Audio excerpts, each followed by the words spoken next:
Տիկին Անահիտ, կատարվածի հետ կապված, խնդրեմ դուք երկու բառով ասեք ինչ է տեղի ունեցել, ինչի համար է ձեզ բերման ենթարկել։ Ինչ ասեմ, 2025 թվականի փետրվարին էր դեպքը տեղ ունեցել,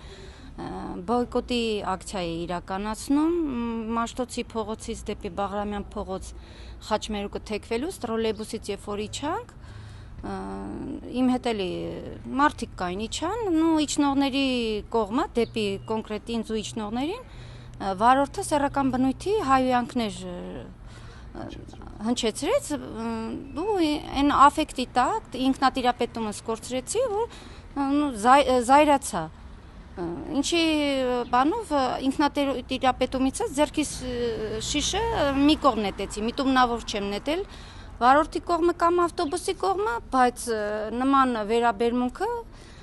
կարծում եմ ուղիղ անմիջական պարտականությունների մեջ չի մտնում, ոչ վարորդի, ոչ էլ հսկիչի։ Եթե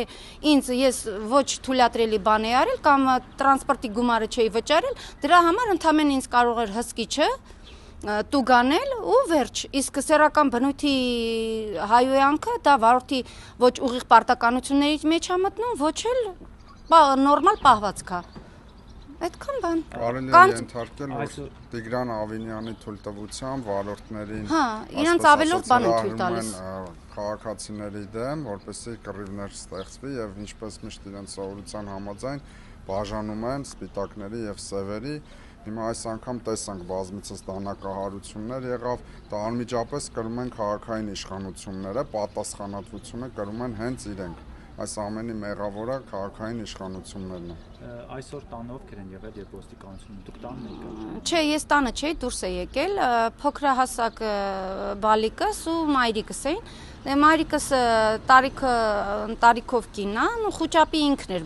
մատնվել։ Ոստիկանությունը նորմալ սպասել էր մինչև ես գայի։ Ասենք իրանք ասել էին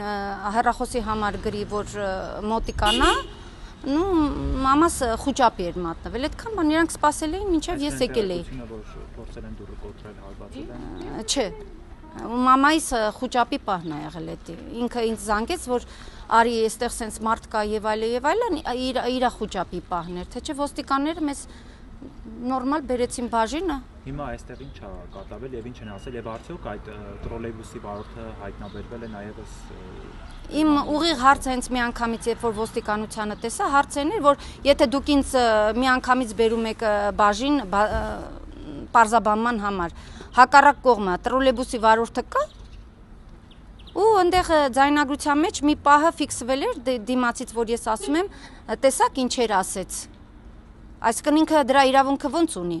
Ինքը փողոցում ինձ իրավունք ունի կանգառում այդ մեծ մասայի մեջ ինձ հայհոյանք տա։ Ընդհանրապես իրավունք չունեն։ Այո, ընդհանրապես իրավունք չունեն հայհոյեն քաղաքացիներին, իրենց գործառույթն է արկետից բեկետ տանելը, զուսպ եւ անվտանգ։ Իսկ իրենց այսպես պահելու արդյունքը նորից եմ կրկնում, այդ քաղաքային իշխանության պատասխանատվության ներքո է իրենց թույլտվությունն է կարելի ենթադրել եւ այս վերջի 1 ամսվա դանակահարություններ, ծեծկռտուկ ամեն ինչի պատասխանատվությունը կրում է քաղաքային իշխանությունը Տիգրան Ավինյանը։ Հիմա այստեղ այսօր ինչ արեցին։ Ես պարզաբանում ուղղակի հասկանանք ոնց է եղել։ Այո, պարզաբանում գրվեց, որ աֆեկտի տակ քաղաքացին չի ինքնատիրապետումը կորցրել է եւ ձեռքի եղածը նետել է դեպի ավտոբուս։